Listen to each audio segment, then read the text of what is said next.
অনেক মায়েরা আছে দেখবেন ওই পিঁপড়ের শাড়ি যখন যায় না, এই বাম পায়ের বৃদ্ধ আঙুল দিয়ে একবার টিপে মেরে দেয়।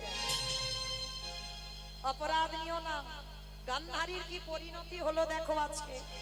ওই ডিমগুলো যখনই পড়লো, আর আনন্দে ব্রাহ্মণী কি করেছিল জানো, বাম পায়ের বৃদ্ধ আঙুল দিয়ে ওই ডিমগুলোকে একটা একটা করে টিপে টিপে মারছে।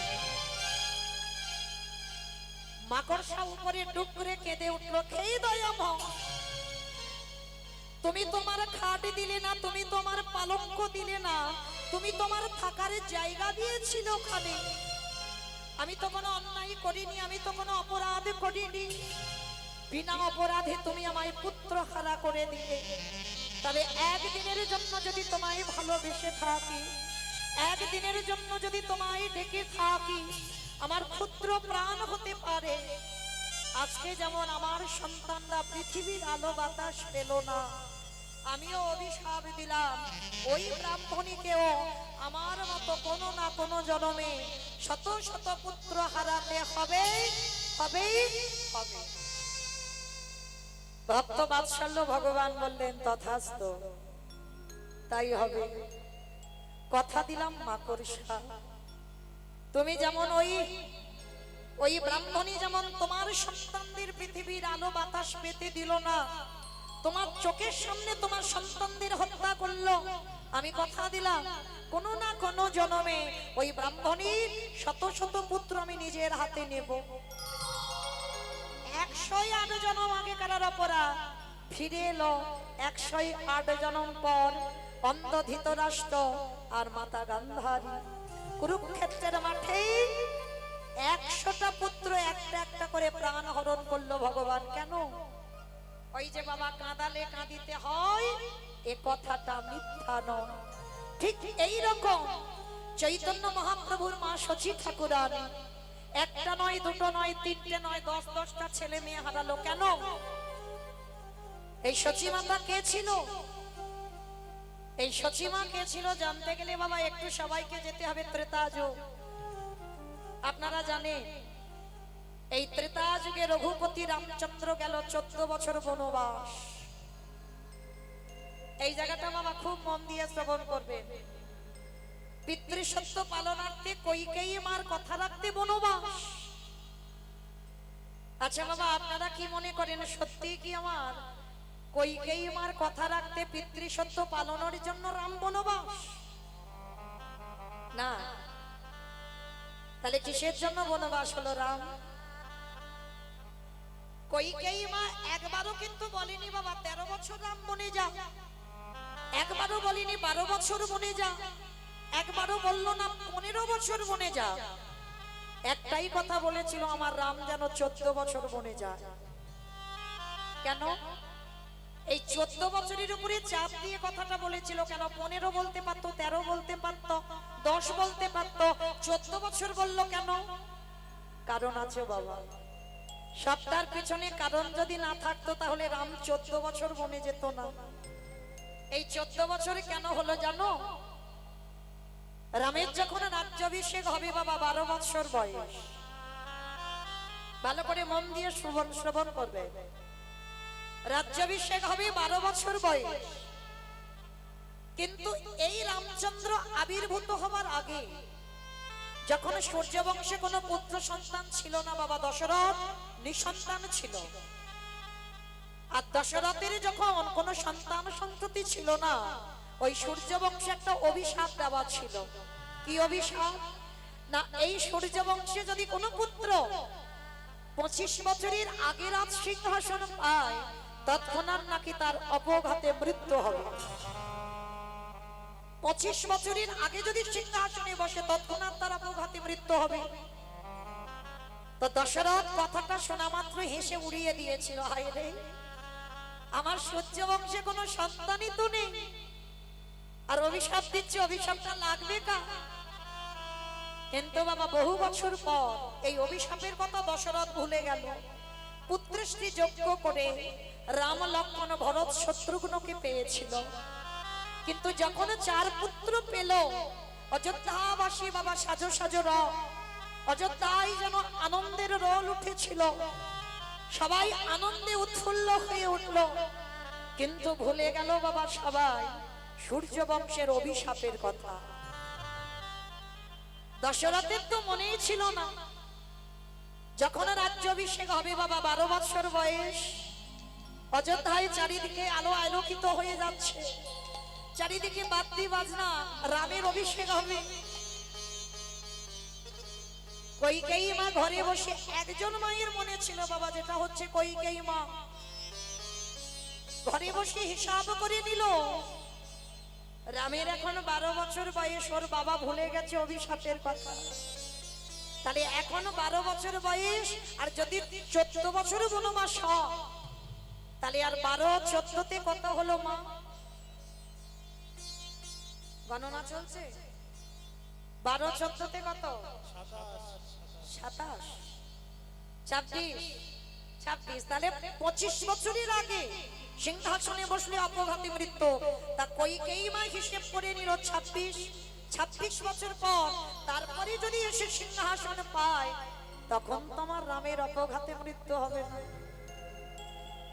ভালো করে বিচার করবেন বাবা, রামের থেকে দুদিনের ছোট ছিল ভরত, তাহলে রামের রাজ্যাভিষেক হবে 12 বছর বয়স, তখন কি ভরতের 25 বছরের বেশি বয়স ছিল? ছিল না। এই হলো সৎ মা। এই জায়গাটা একটু অনুভব করবেন মা, এখানে যদি কেউ সৎ মা থাকে, সৎ মা মানে কি গো? খারাপ মা কি বাবা? আমরা সমাজে কি বলি? সৎ মা মানে খারাপ মা বলি কিনা বাবা? যাকে জিজ্ঞাসা করবে, ওরে বাবা তো সৎ মা আছে মানে ভালো নয়। সৎ মা নামটা শুনলেই বুকটা কেঁপে ওঠে, সৎ মা মানে ভালো মা নয়। আপনারা একটু হৃদয়ঙ্গ করে দেখেন তো, সত্যি কি সৎ মা মানে ভালো মা নয়? তাহলে তো বাবা সৎ মাটা নাম হবে কেন? বলতো তো খারাপ মা, বলতে পারতো অসৎ মা। সৎ মা বলবে কেন? যার হৃদয় হয় সৎ, নিজের ছেলের থেকে অন্যের ছেলেকে বেশি ভালোবাসে। যদি নিজের ছেলেকে একটু কম খেতে দাও, যে তোমায় সৎ মা বলে, তাকে তোমায় বেশি খেতে দিতে হবে। নিজের ছেলেকে যদি 1 বছর দুর্গাপূজায় জামা কাপড় দিতে না পেরেছো, কিন্তু যে তোমায় সৎ মা বলে, তাকে কিন্তু দিতে হবে। নিজে যদি নাও পারো, কিন্তু যে তোমায় সৎ মা ভাবে, যে তোমায় সৎ মা বলে, তাকে দিতে হবে, তবেই তুমি প্রকৃত সৎ মা হবে। আর এখানে যদি কেউ সৎ মা হও, ওই রামায়ণে কইকেয়ী মায়ের মতো সৎ মা হও। কইকেয়ী মা বুঝে নিল, মরণ যদি হয় আমার ভরতের মরণ হোক, আমার রাম যেন ভালো থাকে, আমার রামের গায়ে যেন একটা আঁচড় না লাগে। এই হলো সৎ মা। আর যার জন্য বাবা রাম যখন 14 বছর বনবাসে চলে গেল না, অযোধ্যায় সবাই তো কইকেয়ীর উপরে রেগে গেল। কইকেয়ীর জন্য তো রাম বনবাস। ভরত চিরজনমের মতো মাকে ত্যাগ করে দিল। সেই দিনের পর থেকে ভরত মায়ের বদন দর্শন করে না। যে মা আমার জ্যেষ্ঠ দাদাকে 14 বছর বনে পাঠাতে পারে, সেই মাকে তো আমি আর মা বলে স্বীকার করি না। ভরত ত্যাগ করে দিল, তথাপিও কিন্তু একদিনের জন্য কইকেয়ী মা বলেনি বাবা, রামের মঙ্গলের জন্য রামকে 14 বছর বনবাস, একবারও বলেনি। কোনদিনের জন্য কারোর কাছে মুখ খোলেনি। শুধু 14 বছরের অপেক্ষায় কইকেয়ী বসেছিল। রাম 14 বছর পরে যখন অযোধ্যায় সিংহাসনে বসবে, তখন যেন আমার দেহ থেকে প্রাণটা চলে যায়। আশা পর্যন্ত যেন এই দেহে প্রাণটুকু থাকে। এক ঘরে করে দিয়েছিল কইকেয়ী মাকে। আর সারাদিন কেঁদে কেঁদে না কইকেয়ী মা অন্ধ। সারাদিন শুধু নিজের ছেলের নাম নয়, শুধু একটাই কথা বলে কাঁদতো, রাম রাম কবে তুই ফিরে আসবি? ওরে রাম রে,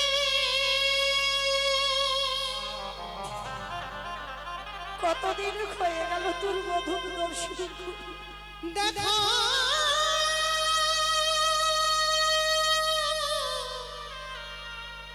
একেবারে দেখা দে। আমি কোথায় গেলে তোকে পাবো বল বাবা? ওরে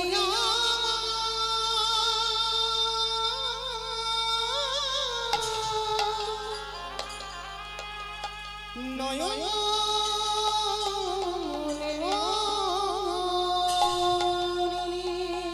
14 বছরের পরে যখন রাম অযোধ্যায় ফিরিল, দরজায় দাঁড়িয়ে চিৎকার করে শুধু ডাক দিয়েছিল, মা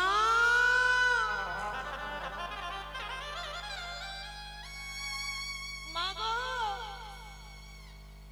যেই না মা বলে ডেকেছে, রামের মা কৌশল্যা ছুটে এসেছে। রাম, এই তো বাবা, আমি তোর মা এসেছি, বল বাবা কি হয়েছে? না মা, আমি তো তোমারই ডাকছি না। সুমিত্রা মা ছুটে এসেছে। বাবা রাম, আমি এই তো এসেছি, বল কি হয়েছে? না মা, আমি তোমায় ডাকছি না। আমার কইকেই মা কোথায়? চমকে উঠেছে। অসম্ভব! যে মা তোকে 14 বছর বনবাসে পাঠালো, তুই অযোধ্যায় ফিরে এসে আগে সেই মাকে প্রণাম। রাম কাউকে কিছু না বলে শুধু একটাই উত্তর দিল, তোমাদের এই প্রশ্নের উত্তর আমার কাছে। শুধু একবার বলে দাও, আমার কইকেয়ী মা কোথায়? বলে তাকে কারাগারে বন্দী করে রাখা হয়েছে। ভরত চিরজনমের মতো ত্যাগ করেছে। অযোধ্যায় কেউ ওর মুখ দর্শন করে না। রাম তোকে বনবাসে পাঠানোর অপরাধে ধুলায় লুটিয়ে পড়ল রঘুপতি রামচন্দ্র। এত বড় ত্যাগ একটা দিনের জন্য আমার কইকেয়ী মা বলল না, আমার জন্য বাধ্য হয়েছে রামকে বনে পাঠাতে। ছুটে গেল রাম কারাগারে, আর বসে বসে রামের চিত্রপটের ছবিটা নিয়ে কাঁদছে। কবে আসবি বাবা, কবে আসবি আমার এই হৃদয়? দেখা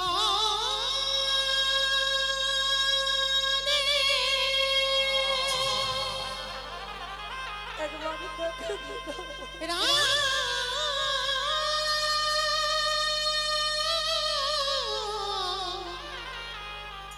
রাম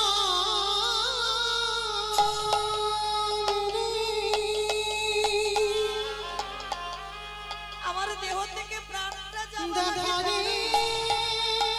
দেখা রে,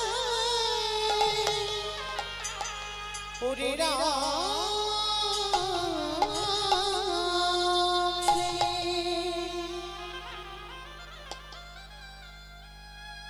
রামচন্দ্র কারাগারে প্রবেশ করি বাবা, আছাড় খেয়ে একেবারে কইকেয়ী মার চরণে লুটিয়ে পড়েছে। আর যেই না ভগবানের মাথাটা কইকেয়ী মার চরণে, ও মায়েরা, পরশমণি পাথরের নাম শুনেছো? লোহাতে ঠেকালে বাবা লোহা শোনা হয়ে যায়।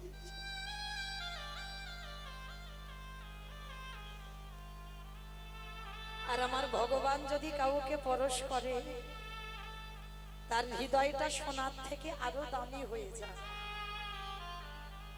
যেই না রামের মাথাটা কইকেয়ী মার চরণে পড়েছে, দেহটা শীতল হয়ে গেল, চমকে উঠেছে। কে কে রে বাবা, কে আমায় এমন করে চরণটা স্পর্শ করলে বুঝতে পারছি না। সারা অঙ্গে খাদ বুলিয়ে দেখছি, কে বাবা রে তুই? রাম কেঁদে বলল, মা গো, আমি হলাম তোমার সেই হতভাগ্য সন্তান। যে সন্তানের জন্য আজ ভরত তোমায় ত্যাগ করলো, যে রামের জন্য তুমি গোটা ত্রিভুবনে খারাপ হয়ে গেলে, এই জগতের জীবে সবাই তোমাকে কেউ ভালোবাসে না। সবাই জেনে গেল কইকেই মা খারাপ মা, ওই কইকেই মায়ের জন্য রামে গেল বনবাস। কে রে বাবা? আমি তোমার রাম। রাম এসেছিস, সর্বঙ্গে হাত বুলিয়ে হৃদয়ে টেনে তুলে দিয়েছি। খোকা, এবার আমি মরেও শান্তি হব। এতদিন আমি এই দিনের অপেক্ষায় ছিলাম, কবে তুই আমার হৃদয়ে আসবি। মা, তোমার এত ত্যাগ, বলো তুমি আমার কাছে কি চাও? ওই কইকেই মা কেঁদে বলল, খোকা রে, এই জন্মে আমি তোর সদ মা হলাম। কথা দে বাবা, যদি একান্তই আমায় কিছু দিতে চাস, এর পরের জন্মে আমার গর্ভে ওরে আমার পুত্র রূপে কোলে বসবি। আমি তাই করিব।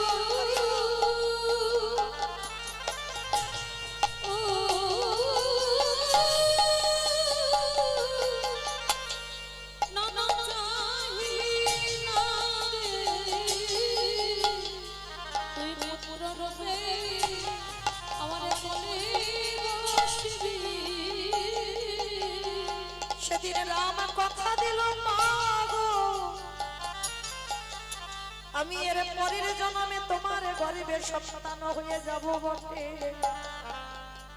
কিন্তু মা, আমার মা কৌশল্যাকে তো একটা কথা দেওয়া আছে। যেদিন তুমি আমাকে বনবাসে পাঠাইছিলে, সেদিন আমার মা কৌশল্যা আমার কাছ থেকে চেয়ে নিল, রাম রে, এর পরের জন্মে তুই কইকেই মারে গর্ভে আসবি বটে, কিন্তু কোনদিন মাতৃদুগ্ধ পান করবি না।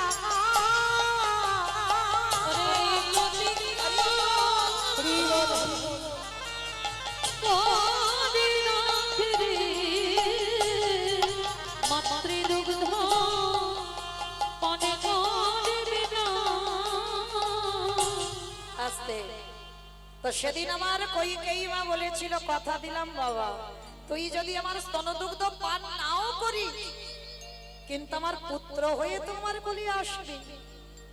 তাহলে সেই কইকেই মা বাবাকে হলো পরের জন্মে দেবকী মা। তাহলে করে মিলিয়ে নেবেন বাবা পর পর। ওই দেবকী মা হলো বটে ওই কংসের কারাগারে, ওই দেবকী মায়ের প্রথম ছোট ছোট পুত্র হলো, কংস মামার হাতে প্রাণ হারালো। সপ্তম গর্ভে এলো আমার বলরাম, বসুদেবের প্রথম পত্নী রোহিণীর গর্ভে চালনা হলো।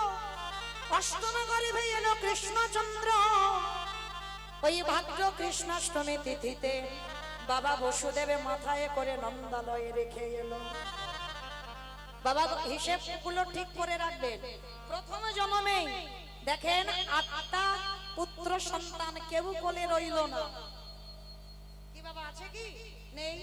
তাহলে সেই দেবকী হয়ে 8টা সন্তান হারালো। আর ওই দেবকী দ্বিতীয়বারে জন্মটা কোথায় হলো? ওই জগন্নাথ ধাম পুরী ধাম নীলাচল, ওই মন্দির প্রতিষ্ঠা যিনি করেছিলেন ইন্দ্রদম্ন রাজা, যার স্ত্রী, যার নাম হলো বাবা গুন্ডিচা মা। আরে গুন্ডিচার একটা নয়, দুটো নয়, তিনটে নয়, কটা? 18টা পুত্র সন্তান হলো। আর ওই 18টা পুত্র সন্তান এখন হয়ে আছে কোথায়? 18 নালা। যারা যাবেন জগন্নাথজিকে দর্শনে, জগন্নাথজিকে দর্শন করবার আগে বাবা দুটো বস্তু আগে দেখতে হয়, তবে জগন্নাথ দেখার ফল হয়। একটা হচ্ছে 18 নালা, আর আরেকটা হচ্ছে বাবা জগন্নাথের সামনে আছে গরুর ধ্বস্তম্ভ। আজও আছে বাবা মহাপ্রভুর পরশ করা, কারণ প্রতিদিন ওই গম্ভীরা থেকে মহাপ্রভু মানে সচল ভগবান অচল ভগবানকে দেখতে আসতো। আর ওই গরুড়ধ্বজ স্তম্ভেতে ঠিক এমনি করে হাত দিয়ে মহাপ্রভু তো একেবারে আজানুলম্বিত ভুজো, লম্বা লম্বা হাত, বিশাল লম্বা মানুষ, তো হাত দুটো ঠিক এমনি করে দিয়ে আড়াল দিয়ে আমার শ্রী জগন্নাথকে দর্শন করত। আজও আছে বাবা গরুড়ধ্বজ স্তম্ভে জগন্নাথের যখন দেখতো আমার মহাপ্রভুর হাতের সেই চিহ্ন। তাহলে আজকে লক্ষ্য করে দেখেন বাবা, সেই যে জগন্নাথ ধামের 18 নালা, এই 18টা ছেলের রক্তেতে হলো 18 নালা। গুন্ডিচা মায়ের 18টা ছেলে বাবা একটা একটা করে বলি দিয়েছে ইন্দ্রদম্ন রাজা নিজের হাতে। আর বলি দিয়ে 18টা ছেলের মাথাটা 18টা ডিমের উপরে দিয়েছে। আচ্ছা বাবা, এখানে আপনাদের একটা মনে একটা ভয় আসছে না? যিনি জগন্নাথ, যিনি জগতের নাম, আজকে তিনি কিনা 18টা ছেলেকে বলি দিতে বললো, এটা কি রকম? এমনি এমনি নয় মা, সব জিনিসের পিছনে বাবা কারণ থাকবে। এমনি এমনি কি 18টা ছেলে বলি হলো? তাহলে বলি হলো কেন? এখন যে আমরা যাই বাবা, প্রত্যেকটা ভক্ত আমরা 18 নালার উপর দিয়েই যাই। যারা টুরিস্ট বাসে যাই ওই 18 নালার উপর দিয়ে যেতে হবে বাবা। আর ওই 18 নালাটা একটা ছোট্ট একটা নদী ছিল, ছোট্ট নদী। এখন রথযাত্রায় গিয়ে দেখবেন 3টে রথ, তখনকার দিনে বাবা 6খানা রথ ছিল। মানে নদীর ওপারে 3খানা রথ ছিল, আর নদী পার হয়ে এসে এদিকে 3খানা রথ ছিল। তা আজকের এই যে ইন্দ্রদম্ন রাজা তো সিদ্ধান্ত নিল যে একটা কাজ করা হোক। কি কাজ? না, এই নদীর উপরে যদি একটা সেতু বানাতে পারতাম তাহলে বাবা আমার ভক্তদের যাতায়াতের অসুবিধে হতো না। তার জন্য সিদ্ধান্ত নিয়েছিল যে একটা সেতু নির্মাণ করা হোক। রাজা তো সর্বদা ধর্মকে আশ্রয় করে থাকে, জগতের মঙ্গলের জন্য সেতু নির্মাণ করবে, সমাজের মঙ্গলের জন্য। তাই বা সেতু নির্মাণের কাজ চলছে বাবা। যতবার একটা একটা করে বিম তৈরি হয়, সকালবেলা বিম তৈরি করে আসে, রাত্রেবেলা গিয়ে দেখে না বাবা বিম ভেঙে নদীর সঙ্গে মিশে গেছে। কিছুতেই বিম আর তৈরি করা যাচ্ছে না। জগন্নাথের কাছে গিয়ে কাঁদলো, হে জগন্নাথ তুমি আদেশ দাও, কি আমার এমন অপরাধ, কি এমন ভুল হচ্ছে যে আমি সেতু নির্মাণের কাজ করতে পারছি না? দৈববাণী করলো, ইন্দ্রদম্ন ওই সেতু নির্মাণে তখনই হবে, একটা কাজ করতে হবে, যদি তুমি ওই সেতুর উপরে যদি নরবলি দিতে পারো। মানে একটা একটা বিমের মাথাতে বাবা একটা একটা নরবলি দিতে হবে, তারপরে ওই বিমগুলো থাকবে, না হলে থাকবে না। এখনো আছে বাবা, বহু বহু ব্রিজ করতে গেলে এখনো বাবা নরবলি দিতে হয়। আপনারা অবশ্যই করে জানেন, আমার থেকে আপনারা জ্ঞানী মানুষ, এটা নিয়ম, নরবলি দিতে হয়। ইন্দ্রদম্ন রাজা চমকে উঠল, যতগুলো বিম তৈরি হবে ততগুলো নরবলি, ততগুলো মাথা? বলে হ্যাঁ। ইন্দ্রদম্ন রাজা ভাবলো, জগন্নাথ আমি কার মার বুক থেকে ছেলে আনবো আর কার মারকে কাঁদিয়ে তার ছেলেকে বলি দিয়ে ওই বিমের মাথাতে দেব? দরকার নেই, আমার নিজেরই তো 18টা ছেলে আছে। হরি বল। তাহলে আমার নিজেরই যখন 18টা ছেলে আছে, আমি অন্যের কোল খালি করব কেন? এ জায়গায়ও বাবা প্রশ্ন রয়ে যায়, জগন্নাথ এত বড় ভুল করতে পারে? এত বড় কথা যে নিজ পুত্রকে বলি দিতে বলছে, এটা কেন দিল, কেন বলল? কারণ গুন্ডিচা মা সন্তান চেয়েছিল বাবা, কিন্তু এমন সন্তান চাইনি যে সকাল হলে কান পাতা দায় হবে। কি বাবা, অনেক অনেক ছেলে আছে না যাদের জন্য কান পাতা দায় হয়ে যায় সমাজে। তা সেই রকম 18টা ছেলে ছিল। ইন্দ্রদম্ন রাজার গন্ডিটা কেঁদেছিল, হে জগন্নাথ আমার 18টা ছেলের মুক্তির পথ তুমি করে দিও। এটাই হলো বাবা সেই মুক্তির পথ। মনে করো মৃত্যু মানেই তো সে মুক্তি পেয়ে গেল বাবা, হ্যাঁ? আর ভগবান যেভাবে আজকে মৃত্যুটা দেবে অবশ্যম্ভাবী বাবা মুক্তি। 18টা ছেলে কেউ ভক্তি পথে ছিল না বাবা, কেউ ধার্মিক ছিল না, নেশাগ্রস্ত, মাতাল, যুবা খেলে, নারী সঙ্গ, অধর্মী গুন্ডিচা সব সময় কাঁদতো, তার জন্য জগন্নাথের এই লীলা আছে। এইবার একটা একটা করে বাবা 17টা ছেলেকে বলি দিয়েছে ইন্দ্রদম্ন রাজা নিজের হাতে। 17টা ছেলেকে বলি দিয়ে 17টা বিমের উপরে দিয়ে আছে, আর একটা বিম তৈরি হবে, মানে একটা ছেলে বেঁচে আছে, কোলের ছেলে গুন্ডিচা মায়া মা। ওই কোলের ছেলেটাকে জড়াইয়ে ধরে বলল, স্বামী গো, তুমি আমার 18টা ছেলেকে বলি দিলে, আমার দুঃখ নাই, কষ্ট নাই, ব্যথা নাই, কিন্তু আমার একটা সন্তান মা বলার মতো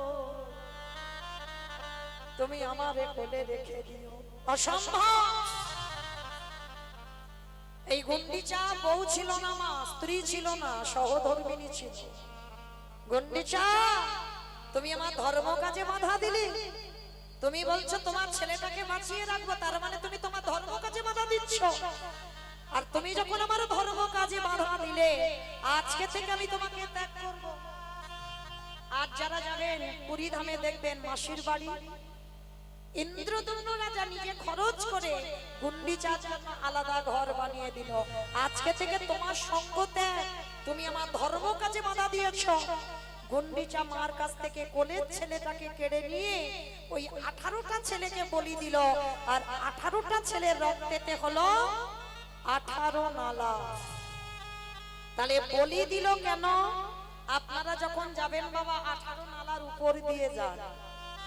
কি গো, জগন্নাথ মনে মনে ভাবলো, এই সাধু গুরু বৈষ্ণবে যখন 18 নালার উপরে দিয়ে কেটে যাবে, ওই একটা একটা বিমের মাথায় একটা একটা পুত্রের মাথা দেওয়া আছে।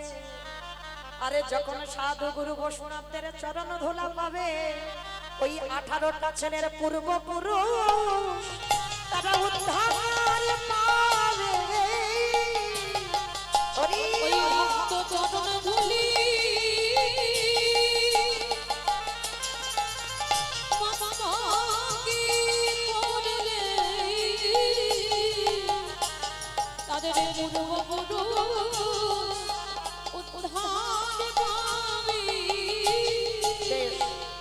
তাহলে বাবা ঠাকুর আমরা বুঝলাম কি, প্রথম জন্মে দেবকী হয়ে 18টা গেল, আর দ্বিতীয় জন্মে হরি বল, প্রথম জন্মে 8টা গেল, আর দ্বিতীয় জন্মে 18টা গেল। তাহলে 8টা 18টা হিসাবগুলো করে রাখবেন বাবা। আর সেই গুন্ডিচা তৃতীয় জন্ম কোথায় হলো? এই নদী আর মাছি নীলাম্বর চক্রবর্তীর কন্যা শচী ঠাকুরানী হয়ে।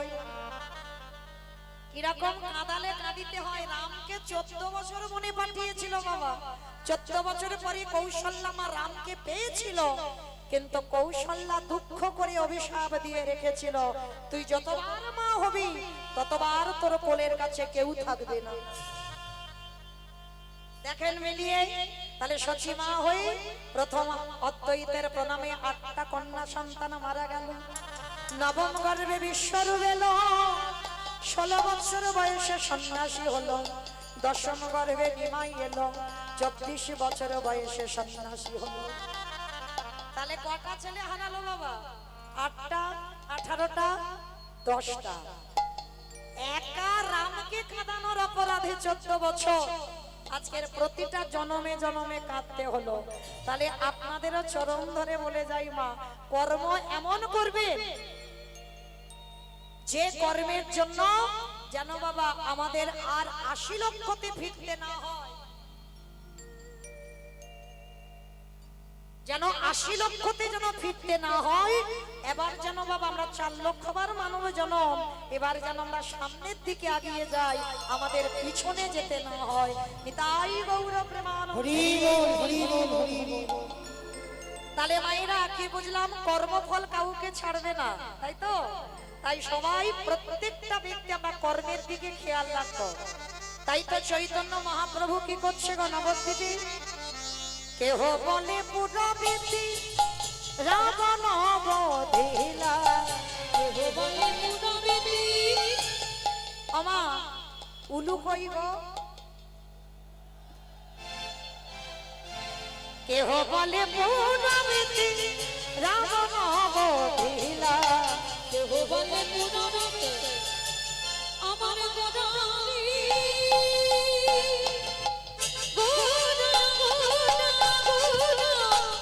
গদারি গোদা গোদা গোদা গোদারি গোদারি ওই বাড়ি বলতে হরি হরি গোদা আমার গোদা গোদা আরে কেহ বলে পুরাণে রাবণ বধিলা। ও কলকির বৈভবে লীলা প্রকাশ করিলা। বলবীর বৈভব লীলা প্রকাশ করিলা। ওই হলো লীলা, ওই ভাবে লীলা প্রকাশ করিলা।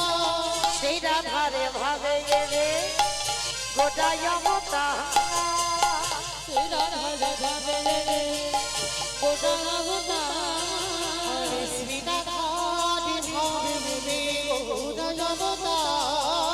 ও হরে কৃষ্ণ নামে গৌর করিলা প্রচার। ওই হরে কৃষ্ণ নাম করিলা ওই হরে কৃষ্ণ নামে গৌরী করিলা প্রচার। এইবারে লীলা প্রকাশ হলো, এইবার লীলা প্রকাশ হলো। এইবারে লীলা প্রকাশ এইবার লীলা প্রকাশ হলো। লোকের বৈভবে লীলা প্রকাশ করিলা। ওই বলবীর বৈভব লীলা প্রকাশ করিলা। ওই হলো ভাবে লীলা প্রকাশ করিলা। বাসুদেব ঘোষে কয়ে করি জোড়ো হাত। করি জোড়ো ওগো যে গো সেই কৃষ্ণ সেই তো জগন্নাথ। অবশ্যই তো জগৎ বাসুদেব ঘোষী কাহে এইবার লীলা প্রকাশে করো। বাসুদেব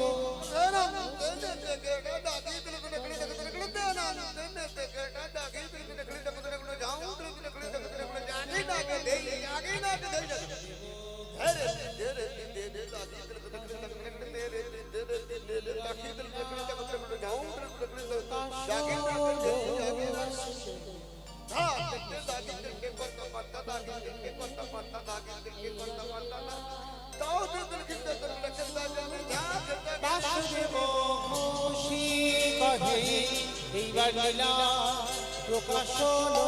বাসুদেব ঘোষে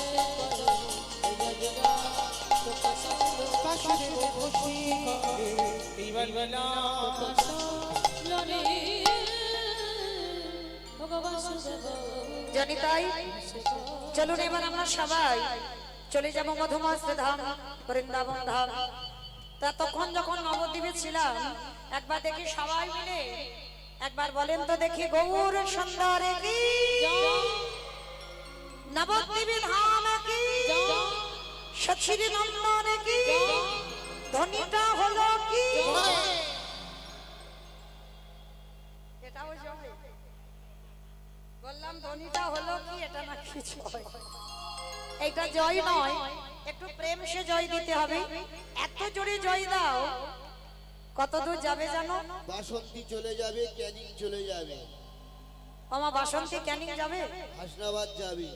যাবে বাবা মাথা নেড়েছে মানে বিশ্বাস আছে যাবে আচ্ছা যাদের যাদের বিশ্বাস আছে ভগবানের চরণে কই দেখি একবার নিতাই চাঁদ আর আমার গৌর চাঁদের মতো হাত দুটো তোলো তো দেখি একবার আত্মনিবেদন এই দিক থেকে সবাই হরি বল তোলো দেখি একবার একসঙ্গে প্রত্যেকে ক্যামেরাগুলো ঘোরাও ভাই। আমার কারণ বাহ আমার ওই জায়গাটা একটু ধসে মতো গেল ক্যামেরাম্যান হ্যালো ক্যামেরাগুলো ঘোরাও।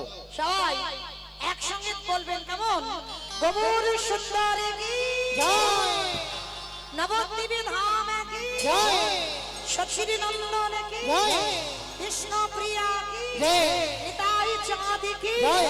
ভক্ত বৃন্দ কি জয়। হরিবাসন ধাম কি জয়। সাধু গুরু বৈষ্ণব কি জয়। আপন আপন গুরু চরণ কি জয়। নিতাই গৌর প্রেমানন্দে। চলেন আজকে আমরা সবাই যাব বিষয়।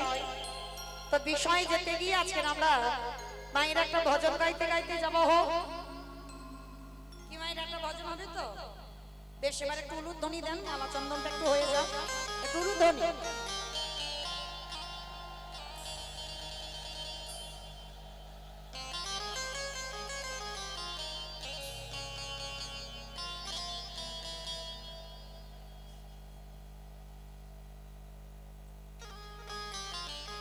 আমার থেমে থেমে যাচ্ছে কেন, একটু দাও জোরে, প্রেম সে একটু উলুধ্বনি।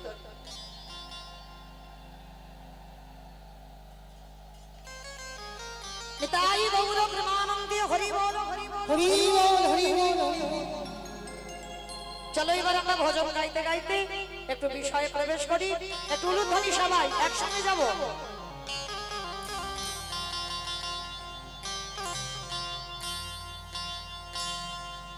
ও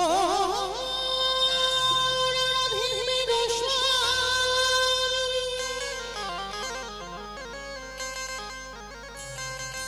মেঘনা রাধে দীনদাস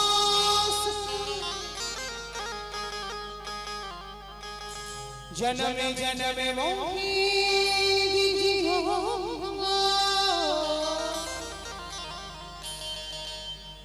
श्री वृंदावन निवास जय राधे श्री राधे जय श्री कृष्ण बोलो जय राधे राधे श्री राधे जय श्री कृष्ण बोलो जय राधे जय राधे श्री राधे जय श्री कृष्ण बोलो जय राधे जय राधे श्री राधे जय श्री कृष्ण बोलो जय राधे ओ जय राधे श्री राधे जय श्री कृष्ण बोलो जय राधे सब मेरी राधा रानी का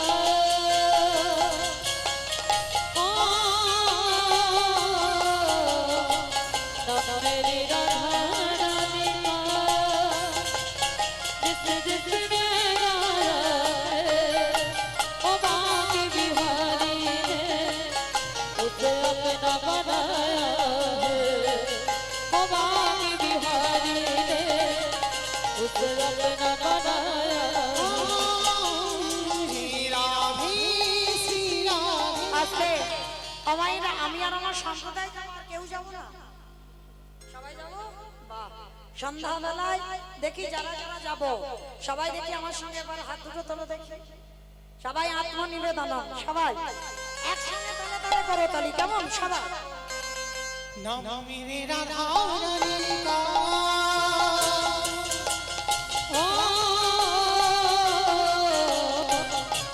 मेरी राधा रानी का जिस जिसने गाया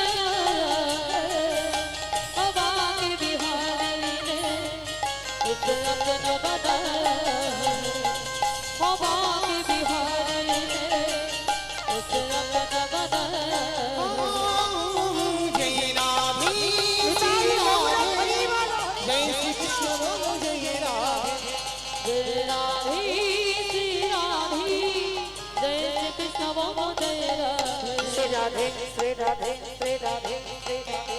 श्री राधे श्री राधे সবাই সবাই श्री राधे श्री राधे श्री राधे श्री राधे श्री राधे श्री राधे श्री राधे श्री राधे श्री राधे श्री राधे श्री राधे श्री राधे श्री राधे राधे राधे राधे राधे নিতাই গৌর প্রেমানন্দে जय राधे श्री राधे जय श्री कृष्ण बोलो जय राधे जय श्री कृष्ण बोलो जय राधे जय श्री कृष्ण बोलो जय राधे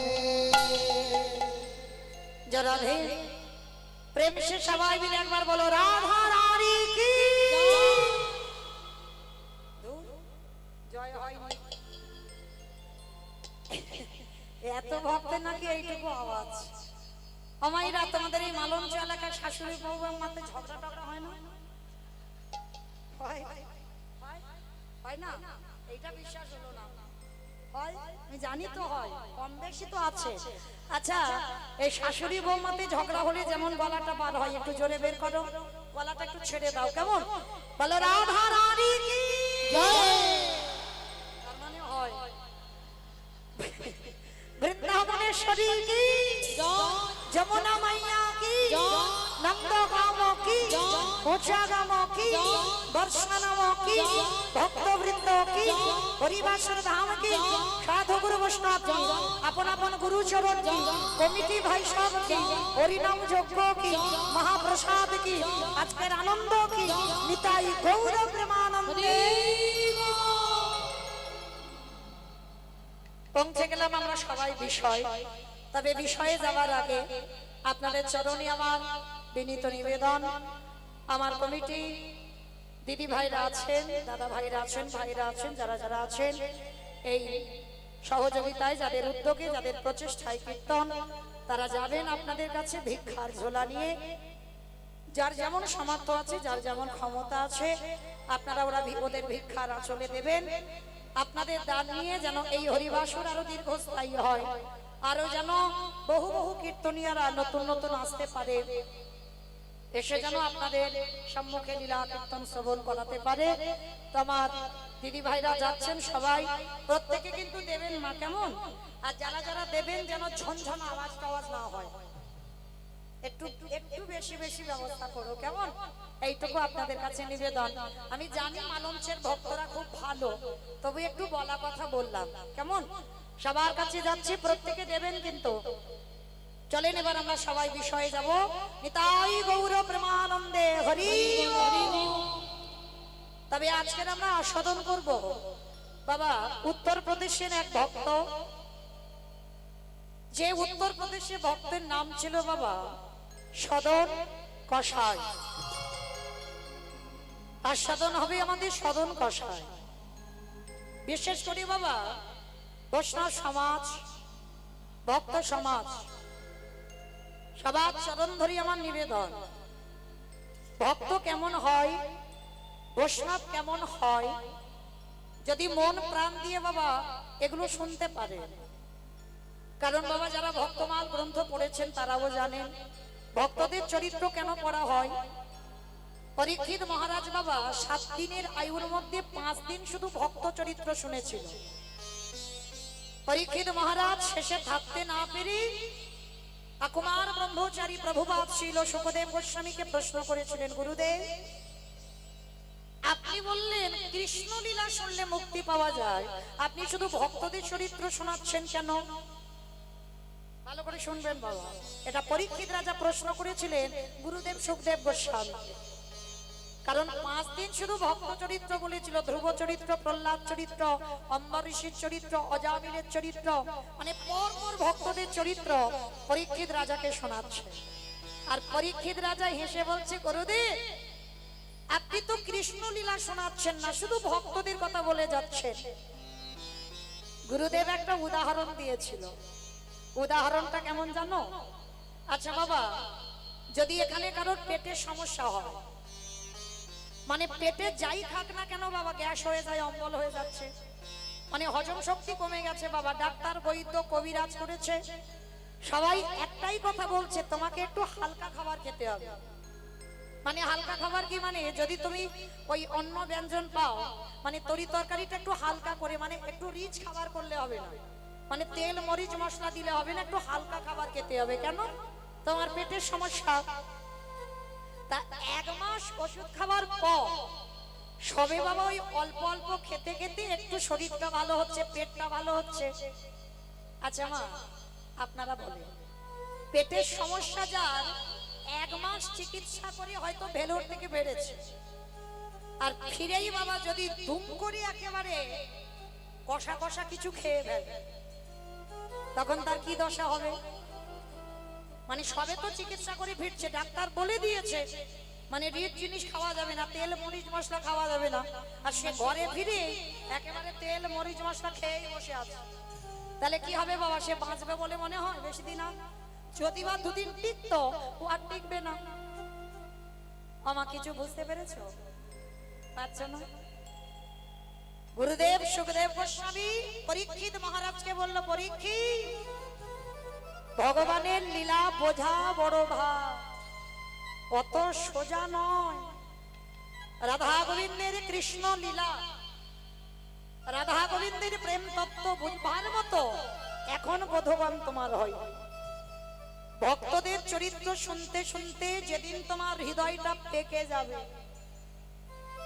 ভক্তদের চরিত্র শুনতে শুনতে যেদিন তোমার বিষয় বৈভব ত্যাগ হবে, ভক্তদের চরিত্র শুনতে শুনতে যেদিন তুমি কামনা বাসনা লোভ লালসা ত্যাগ করে দিতে পারবে, ভক্তদের চরিত্র শুনতে শুনতে যেদিন তোমার দুটো নয়ন হতে বাড়ি বিগলিত হবে, যেদিন তুমি মনে করবে ওই ভক্তদের অনুকরণে আমি চলবো, তার পরের দিন থেকে তুমি ভগবানের কৃষ্ণ নাম কৃষ্ণ লীলা শুনবার জন্য প্রস্তুতি নেবে। তাহলে 7 দিনের মধ্যে বাবা পরীক্ষিত রাজার চোখে জল আসতে টাইম লেগে গেল 5 দিন, বাকি ছিল 2 দিন। আর এই 2 দিন শুনিয়েছিল ভগবানের যত কৃষ্ণ লীলা। তাহলে আজকের আমরা সেই রকম একটা লীলা আস্বাদন করব বাবা, এই যে সদন কষাই। আচ্ছা আগে বলো তো মা, কষাই কাদের বলে? যারা ঘর বাড়ি তৈরি করে তাদের নাকি কষাই বলে, তাদের তো রাজমিস্ত্রি বলে। হ্যাঁ, যারা মাংস কাটে, বা বুদ্ধি খুলেছে, যারা মাংস কাটে, কে মায়েরা আপনারা কি বলেন? যারা মাংস কাটে তাদের তো কষাই বলে। প্রতিদিন যারা মাংসের দোকানে কত মুরগি কেটে দিচ্ছে তাদেরকে কষাই বলে। তো আজকের আমার আস্বাদন হবে লীলা সদন কষাই। একজন কষাই আস্বাদন করবি বাবা। ভগবান কোনোদিন মন্দিরে থাকে না, ভগবান থাকে ভক্তের হৃদয়। তবে সে কোন ভক্ত বাবা? এই আমাদের মতো ভক্ত। আমাদের মানে আপনাদের বলছি না, আমি আর আমার এই সম্প্রদায় কটার বলছি। এদের হৃদয়ে ভগবান বাস করবে না। ভগবান বাস করবে কোথায়? আজকে যদি লীলাটা মন দিয়ে শুনতে পারেন, আর যদি মন না থাকে তাহলে বুঝতে পারবেন ভগবান কোথায় বাস করে। এই লীলার মধ্যে আজকের প্রকাশ পাবে। এই সদন কষাই এদের পূর্বপুরুষ বাবা, এদের একটাই ব্যবসা ছিল, মাংসের ব্যবসা। এদের একটাই ব্যবসা, মাংসের ব্যবসা। মানে পূর্বপুরুষ থেকে এরা এই ব্যবসাই করে আসছে। কিন্তু সদন ছোটবেলা থেকে বাবা হৃদয়টা কৃষ্ণ প্রেমে পরিপূর্ণ।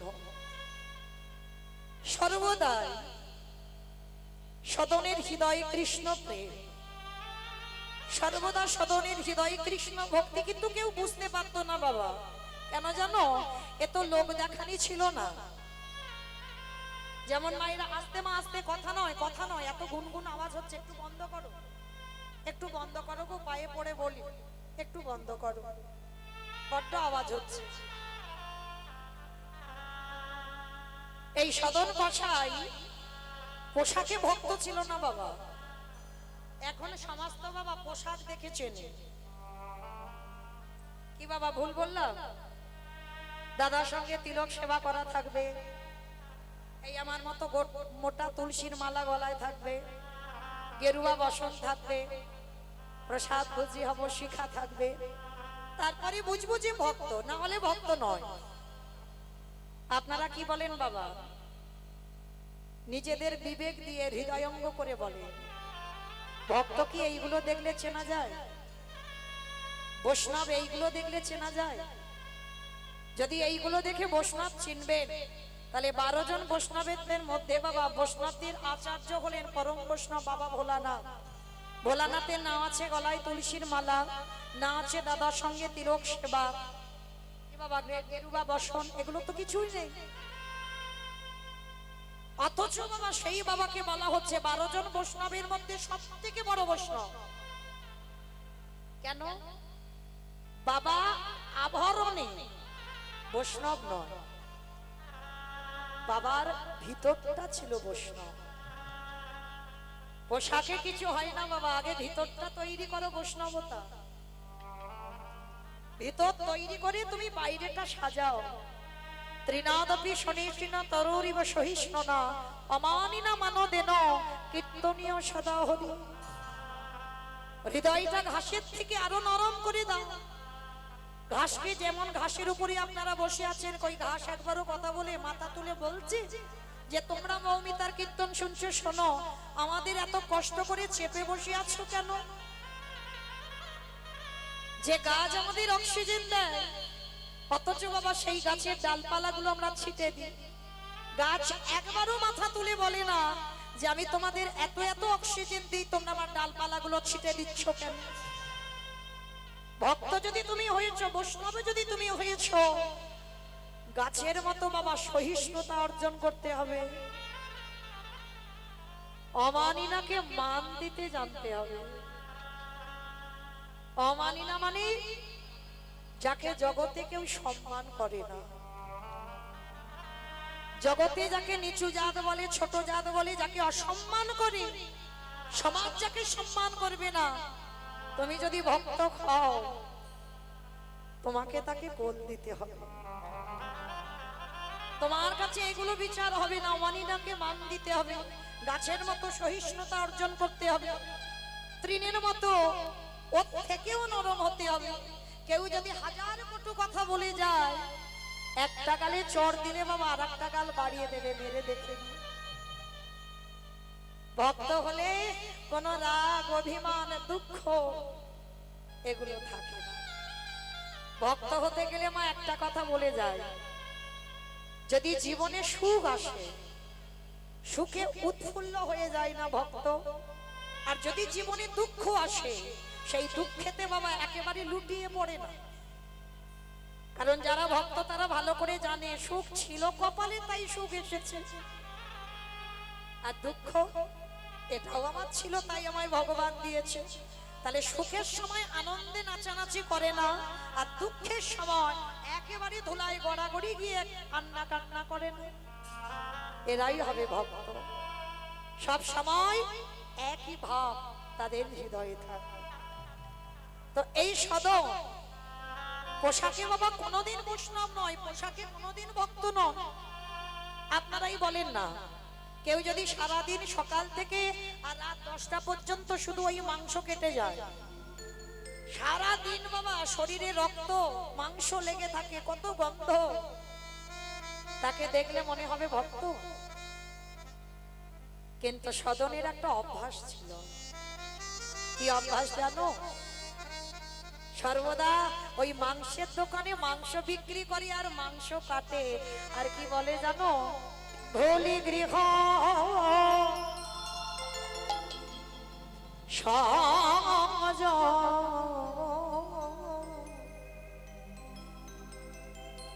এই গানের ভাষাগুলো একটু মন দিয়ে শুনবেন বাবা। সবে সপেছি তো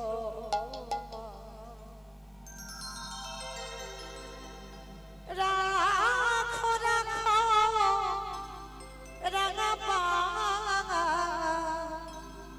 হে শ্যামরা রাখো রাখো রাঙা পা, ভুলি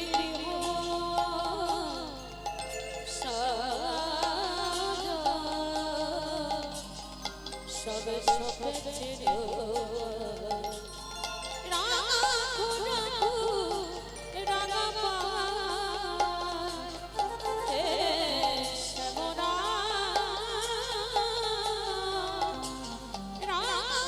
রাখো রাঙা পা। সংসারে মরুভূমি নাহি তোর ছায়া,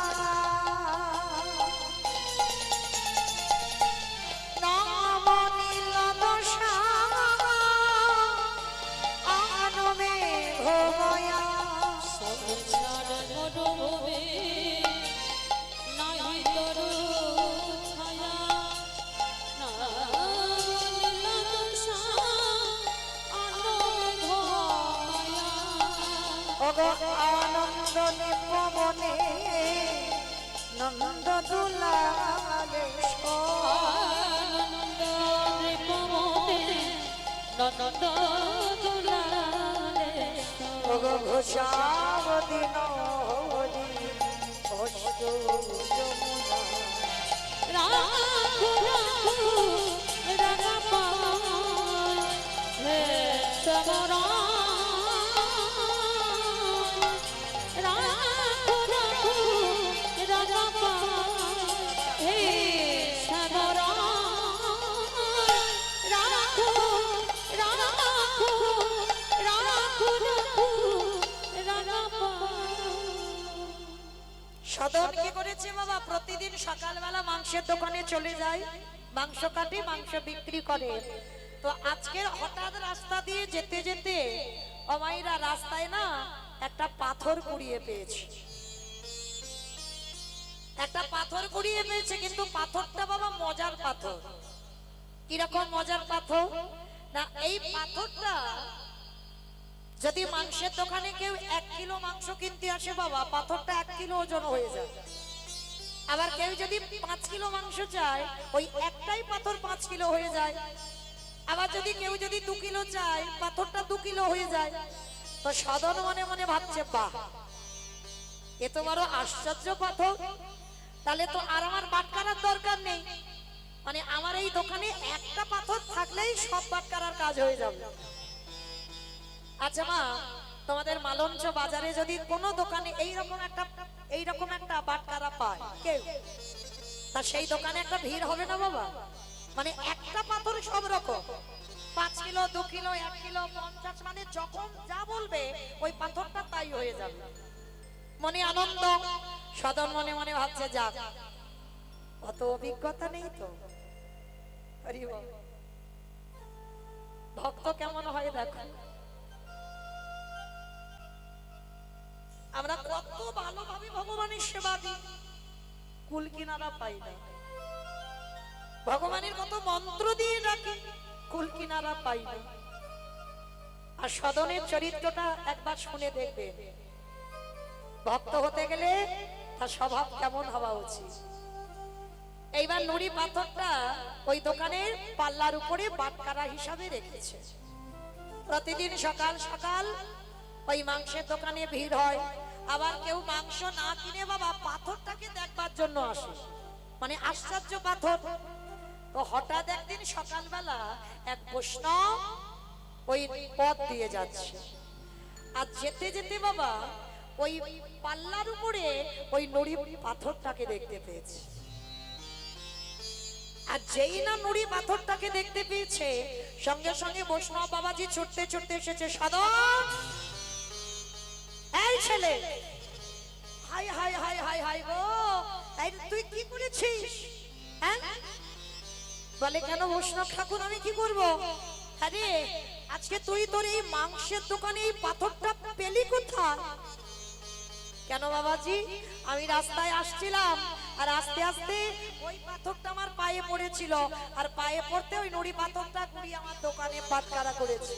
কিন্তু জানো, এর একটা আশ্চর্য আছে, কখন 5 কিলো হয়, কখন 2 কিলো হয়, কখন 150, মানে যখন যেটা বলি পাথর সেটাই হয়ে যায়। বৈষ্ণব ঠাকুর বললেন, ওরে তুই বড় পাপ করে ফেলেছিস, তুই বড় অপরাধ করে ফেলেছিস। বলে কেন? বলে এটা সাধারণ কোনো নুড়ি পাথর নয়, এটা হলো শালগ্রাম শিলা। বৈষ্ণব ঠাকুর চিনতে পেরেছে ওটা শালগ্রাম শিলা। আর যেই না শালগ্রাম শিলা চিনতে পেরেছে, আর সদনকে যেই না বলেছে, সদন শোনা মাত্র চমকে উঠে, বাবা ঠাকুর আপনি এটা কি বলছেন? এটা শালগ্রাম শিলা? হ্যাঁ রে, আমি কি মিথ্যা বলছি? ও মায়েরা, ভগবান চিনবে কি করে আর ভক্ত চিনবে কি করে? ভক্ত পোশাকে নয়, ভক্ত চিনতে গেলে ভক্তের নয়নের দিকে তাকাতে হবে বাবা। নয়নের দিকে তাকালেই বুঝতে পারবে বাবা, ভক্ত চেনা যাবে। যার একবার কৃষ্ণ নামে যার হৃদয়টা তুলে ওঠে। ভক্ত চিনবে নয়নে, আর ভগবান চিনবে চরণ। ভগবানের বাম চরণে আছে 8টা চিহ্ন, ডান চরণে আছে 11টা চিহ্ন। দুটো চরণে ভগবানের মোট 19টা চিহ্ন। তাহলে ভক্ত চিনতে গেলে চরণ, ভগবান চিনতে গেলে চরণ, আর ভক্ত চিনতে গেলে নয়ন। মনে রাখবেন বাবা। তা যেই না নুড়ি পাথরটা সদন বুঝতে পারলো এটা শালগ্রাম শিলা, সদন বলে উঠলো, বাবাজি আমি বড় পাপ করে ফেলেছি, আমি বড় অপরাধ করে ফেলেছি, কিন্তু আমি তো চিনতে পারিনি গো, আমি তো জানতে পারিনি গো, আমি তো জানি না যে ওটা শালগ্রাম শিলা বলে। নাও আজকে থেকে বাবা এই পাথর আমার দরকার নেই, নাও তুমি এই পাথরটা নিয়ে তোমার মন্দিরে গিয়ে তুমি ওর সেবা পূজা করো। কি বাবা ঠাকুর, কেউ জানতে পারলে কেউ দিয়ে দেয়? সদনের তো তেমন স্বভাব নয়, মানে কোনদিন যে ভগবান পাবো এই আশা সদনের জীবনেও ছিল না। তাই তো নুড়ি পাথরটা নিয়ে বাবাজির হাতে দিয়ে বলছে, যাও আজকে থেকে তুমি এই নুড়ি পাথরটা শালগ্রাম শিলাটা তোমার আশ্রমে রেখে দাও। যেই না বলেছে শালগ্রাম শিলাটা রেখে দাও, বৈষ্ণব ওই রক্ত মাংস লেগে আছে। নিতাই গৌর প্রেমানন্দে হরি বল হরি বল হরি বল। তার সদন কি করেছে বাবা, ওই শালগ্রাম শিলাটা বাবাজির হাতে তুলে দিয়ে বলছে, বাবাজি তোমার মন্দিরে গিয়ে রাখো। বাবাজি তাড়াতাড়ি করে শালগ্রাম শিলাটা নিয়ে ঘরে গেছে বাবা। পঞ্চামৃত দিয়ে অভিষেক করিয়েছে শালগ্রাম শিলা। বাজার থেকে কত বাজার করে এনেছে, নিজের হাতে রন্ধন করেছে, দুপুরবেলা ভোগ লাগাবে। নিজে সিংহাসন কিনে এনেছে, সিংহাসনে শালগ্রাম শিলাকে বসাবে। সারাদিন ওই পাথরটা সেবা করতেই ব্যস্ত। রাতের অন্ধকারে বাবাজি শয়ন দিয়েছে শালগ্রাম শিলাকে। আর যখন শয়ন দিয়ে বাবাজি ঘরে গিয়ে ঘুমাচ্ছে, ওই শালগ্রাম শিলা নারায়ণ দৈববাণী করলো, বৈষ্ণব বৈষ্ণব কে বলেছিল তোমায় এত ভালো করতে? কে বলেছিল এত ভালো করতে? আমি তো দিব্যি ছিলাম সদনের মাংসের দোকানে, আমি তো তোমাকে বলিনি ওর মাংসের দোকান থেকে এনে আমাকে পঞ্চামৃত দিয়ে অভিষেক করে আমাকে মন্দিরে প্রতিষ্ঠা করো, আমি কি বলেছি? আমি বলিনি তো। আমি সদনের কাছেই ভালো ছিলাম। তাই সকাল হবার আগে যদি আমার ভক্ত সদনের কাছে দিয়ে না আসিস, আমি কিন্তু রাত্রিবেলা এখান থেকে চলে যাব। না না প্রভু না, এটা কি বলছো? সদন একজন কসাই, ও সারাদিন ওর গায়ে রক্ত মাংস লেগে থাকে, আর তোমাকে জানো ওই মাংস হাত দিয়ে ধরে, রক্ত হাত দিয়ে ধরে। ওরে ওটাই তোমার সুখ। ভালো করে ভেবে দেখেন বাবা, ভগবান বলছে ওটাই আমার সুখ।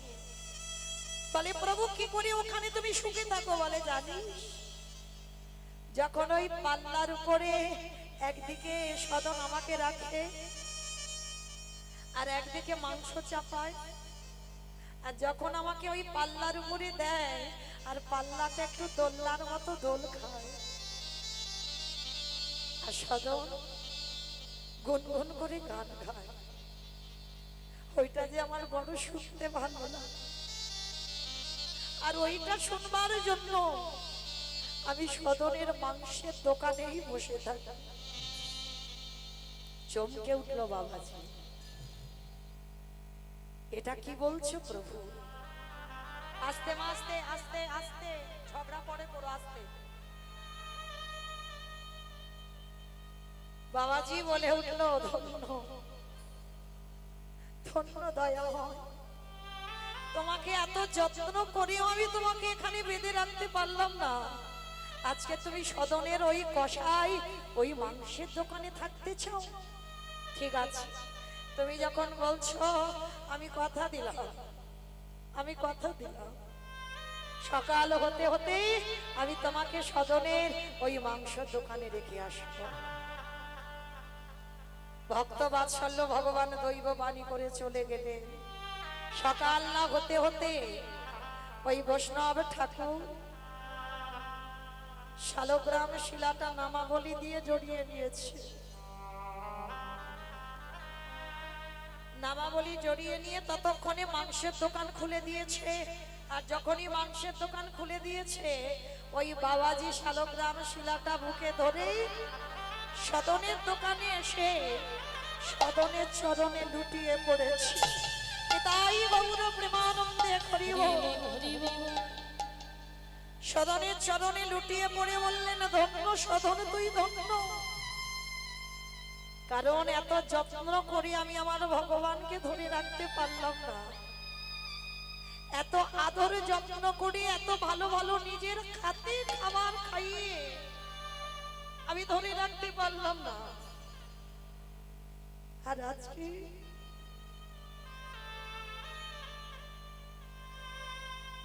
তুই মাংসের দোকানে বসে সারা জীবনের মতো আমার ভগবানকে কি দিবি? ধন্য সদন, এ কি করছো বাবাজি?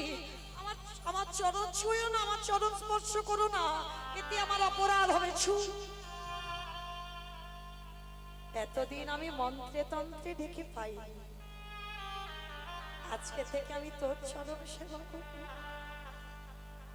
আমার ভগবান সিংহাসন ছেড়ে তোর মাংসের দোকানে থাকবে বলেছে।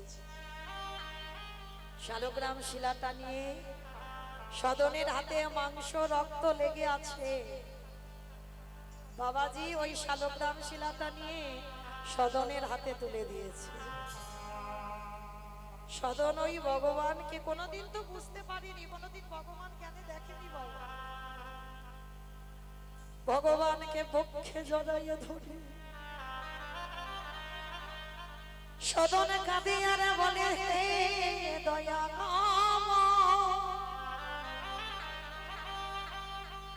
আমি জীবনে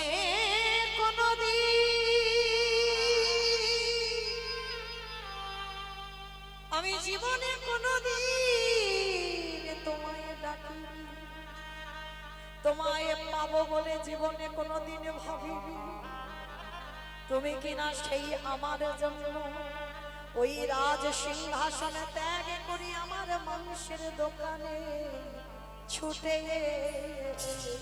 ও গো